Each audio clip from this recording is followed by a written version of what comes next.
ჩვენ წელს ველოდებით ძალიან დიდ ნაკადს ტურისტებისა, განსაკუთრებით თურქეთიდან და უკრაინიდან. მინდა აღვნიშნო, რომ სიმბოლურია, რომ მაისში ტარდება ჩვენ სეზონის გახსნასაც გვეგმავთ მაისში და დღევანდელი დღე იქნება ტუროპერატორების და სხვა ტურისტული სექტორში დასაქმებული სფეროში დასაქმებული ბიზნესის წარმომადგენლების კავშირების ერთმანეთთან კონტაქტის და ძალიან კარგი საშუალება. ძალიან მნიშვნელოვანია ის, რომ ყოველწლიურად მონაწილეთა რაოდენობა იზრდება.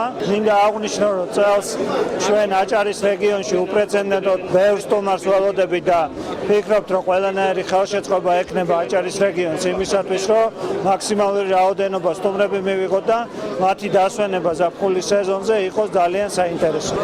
გამოფენა მნიშვნელოვანია ტურისტული და მეგობრული კავშირების გამყარების მიზნით. იგი ხელს შეუწყობს ქვეყნებს შორის მჭიდრო ურთიერთობის ჩამოყალიბებას და ტურისტების მოზიდვას. ჩვენ სამომავლო და მჭიდრო თანამშრომლობას ვაპირებთ თქვენს რეგიონთან.